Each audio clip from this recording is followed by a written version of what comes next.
Hungarian Folk Tales.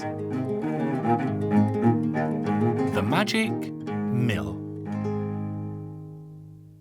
Once upon a time, there lived a poor old man who had more children than there are holes in a sieve. His oxen were so small that they were barely any bigger than grasshoppers. The poor man and his wife spent all their days and nights worrying about how they would feed their very large family. One day, the poor man hitched his tiny 2 oxen to his tiny cart and went into the forest.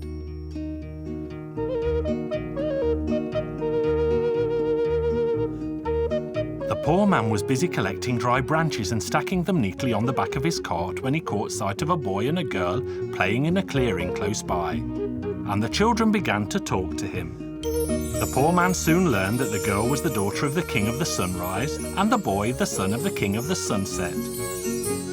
As the 3 of them chatted away, the boy noticed the 2 tiny oxen. The little prince was so besotted with these miniature beasts that he begged the poor man to sell them to him. The young prince appealed and pleaded and promised the poor man that his father, the king, would reward him richly, and so the poor man eventually agreed. When the poor man arrived home without the oxen, there was an almighty argument, and his wife was so angry with her husband that he turned on his heels and left the house for the court of the king of the sunset.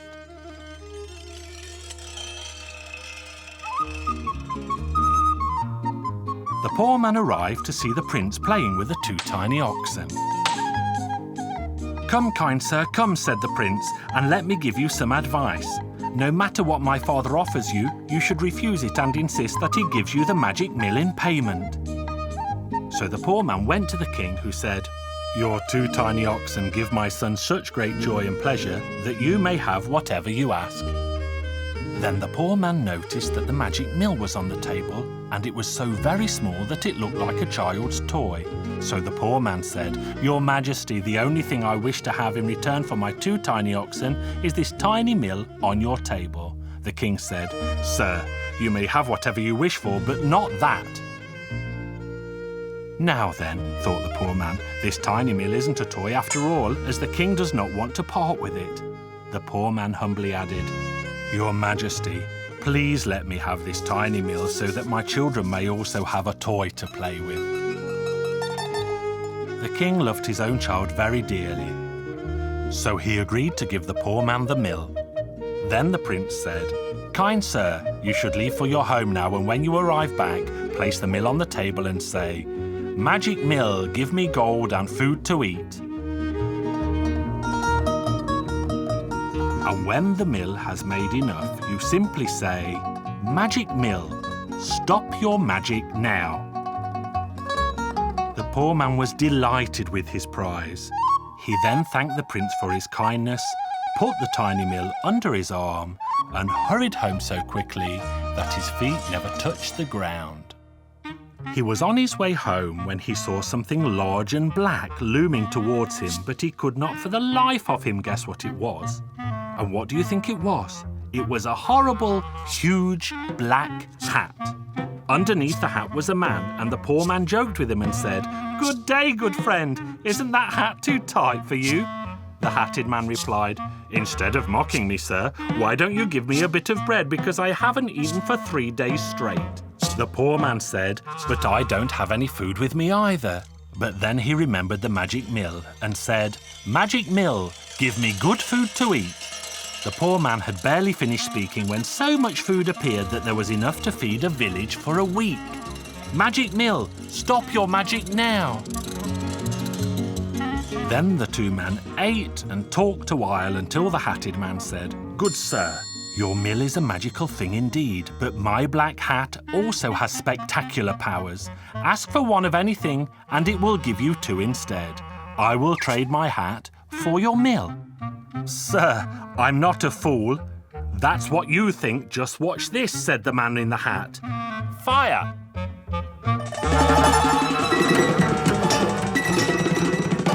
"Enough!"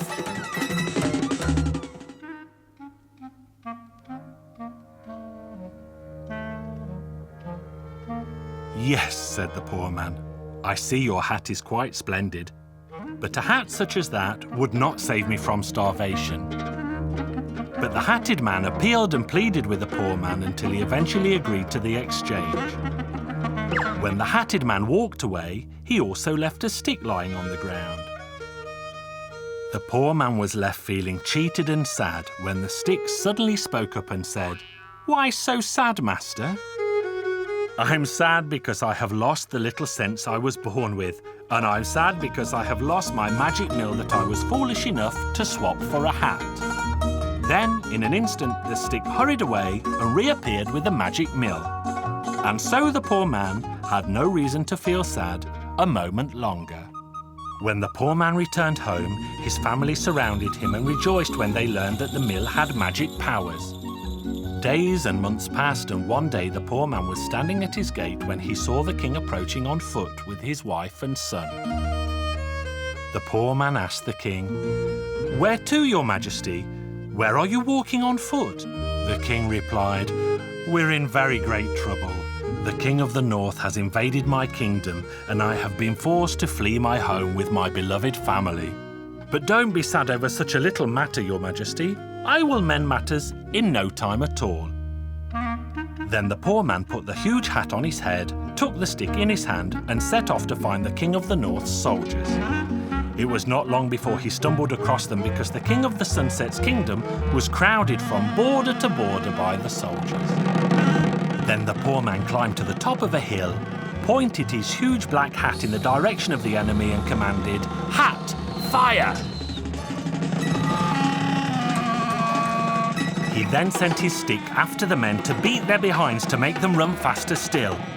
The carnage was incredible, and not a single soldier of the King of the North survived to tell the tale of what had happened that day. Having destroyed the enemy, the poor man turned and made his way home, where he told the king what he had done and that he could return to the Sunset Kingdom. Then the king purchased the hat and the stick from the poor man and made his way back to his royal home. So now the Sunset Prince married the Sunrise Princess. They had a wonderful wedding, and the poor man led the dancing, and if his legs can stand it, he is still dancing to this very day.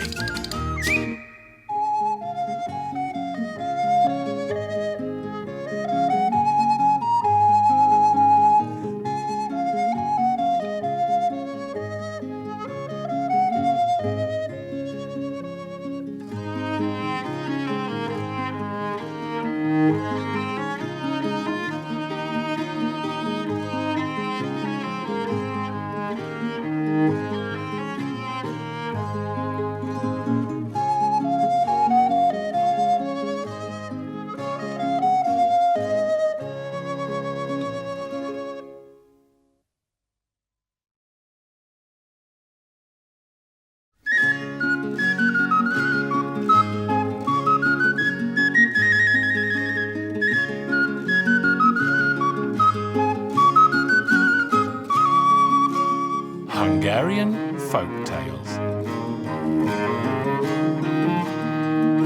The Shepherd and the Snake.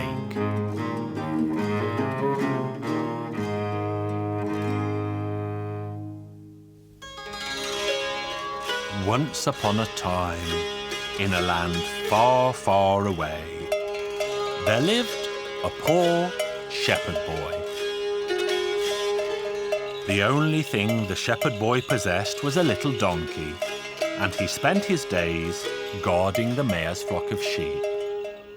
He sat watching the flock one day and thinking how unfair it was that some people had money and were rich, while others had none and were poor.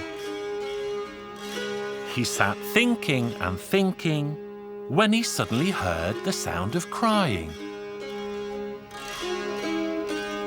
"Help me! Help me!" The boy followed the sound of crying and walked to a hole in the ground, where he came upon a yellow-bellied snake wriggling in a fire. "Help me, shepherd boy, and I will soon repay the favour." So the boy held out his stick, and the yellow-bellied snake slithered up it and out of the fiery flames. Then the snake said, "Follow me, and you should know that my father is the king of all snakes." The yellow-bellied snake slithered along, and the young shepherd walked quickly behind. He left his donkey to watch over the sheep. The boy followed the snake until they found themselves in a forest, where the yellow-bellied snake suddenly slithered under a flat stone. The snake shouted back, "Push the stone away and follow me." The young shepherd did as the snake had said and revealed steps going down into the ground. And he walked down and down and down until he arrived in a beautiful diamond meadow.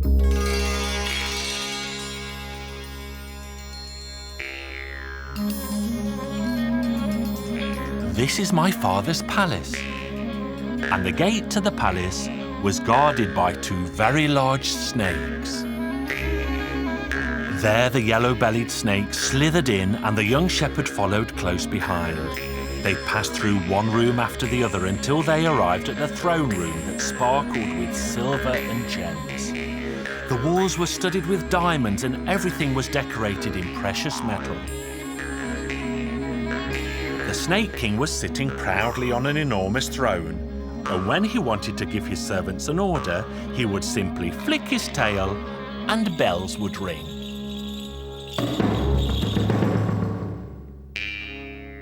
Then the yellow-bellied snake hurried up to the king and embraced him. "Father dear, don't harm this poor shepherd boy because he saved me from the fire." "Now, young shepherd boy, you may choose from two things as your reward for saving my son. You can learn to speak to all the animals, or I can give you a bag of gold."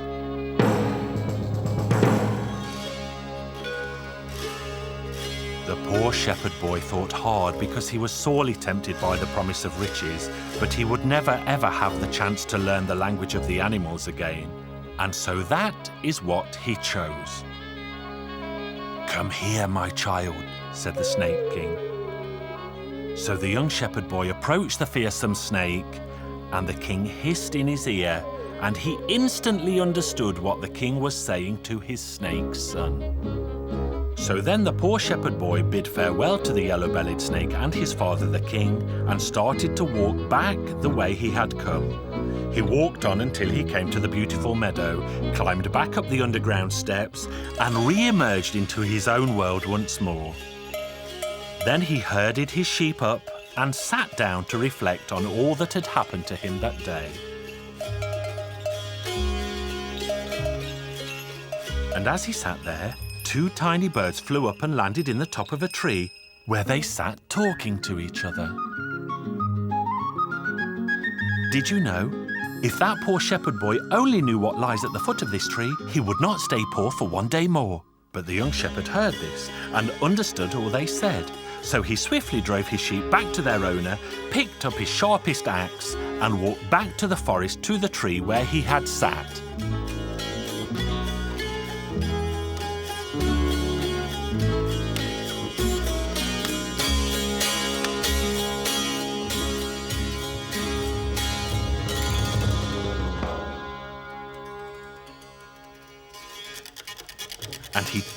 And he dug until he discovered, to his great delight, a big pot of gold. As evening fell, he took the gold home and never had to watch the mare's sheep again. Then he soon bought a beautiful house with plenty of land, married his bride, and they both lived happily ever after.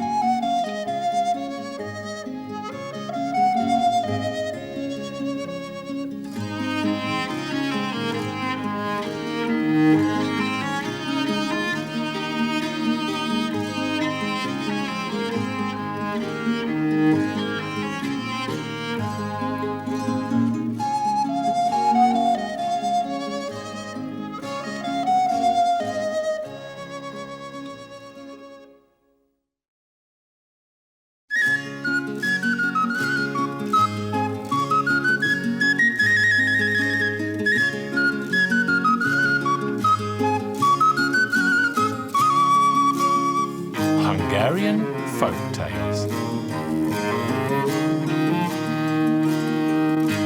7 Kids.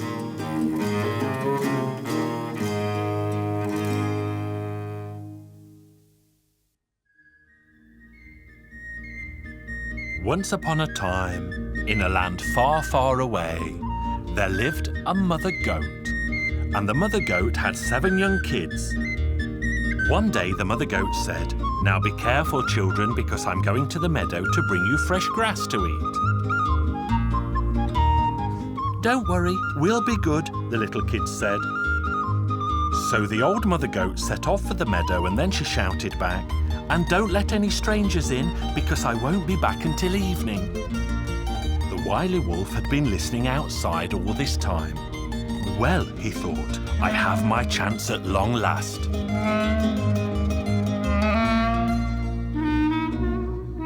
Hardly an hour had passed before the Wily Wolf went to the window and called into the kids. "Darling children, open the door because I have brought fresh grass for you to eat." The little kids laughed when they heard his gruff voice, "But our mother will only be back in the evening, and her voice is much sweeter than yours." The wolf was furious and ran away until he came to a field full of turnips. There he pulled up a turnip from the ground and ate it to make his mouth dry and his voice sweet. Then he hurried back to the house and called to the kids, "Darling children, open the door because I have brought you fresh grass to eat." And the little kids were about to open the door when the eldest looked out of the window and saw the Wily Wolf's bony black hand and shouted, "Don't open the door because our mother has white hands, not black." The wolf was furious for a second time. Then he thought for a moment and ran until he came to the village bakery. When he arrived, he asked the baker for a sack of flour to make his hands white, but the baker was busy kneading bread and asked him to wait. But the Wily Wolf was very impatient and could not wait a moment longer. "I'll be dining on goat meat tonight," and he hurried back to the house. By the time he arrived back, it was late in the day, and he put his hand up onto the windowsill. With his white hand and his sweet voice, the kids were convinced that their mother had returned from the meadow at last. Then the wolf shouted into the kids, "Darling children, open the door because I have brought you fresh grass to eat." And the silly kids jumped for joy because they had fresh grass at last. One kid hid under the bench, the second in the corn bin, the third in the ash bucket, the fourth in the wash basin. The 3 other kids stood petrified in the middle of the room. They were all so terrified that they would happily have hidden in a matchbox, but there was none in the house because their father did not smoke a pipe. Then the Wily Wolf pulled the kid out from under the bench, the kid out of the corn bin, the kid out of the ash bucket, but the clock door was so small that his long tongue wouldn't fit inside. "Oh, how full I am," he said, and stroked his fat belly. Then the wolf went out to the meadow where he lay under the mulberry tree and soon fell fast asleep.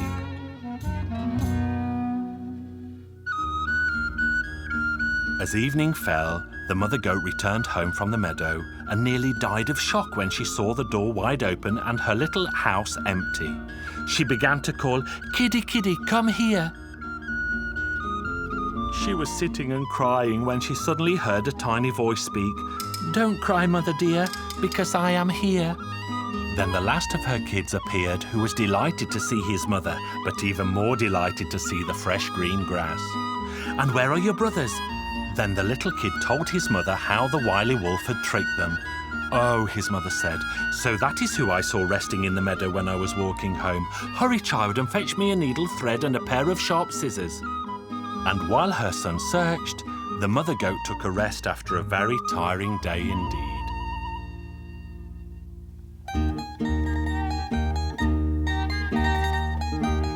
They soon arrived at the meadow, where they saw that the wolf was still sleeping.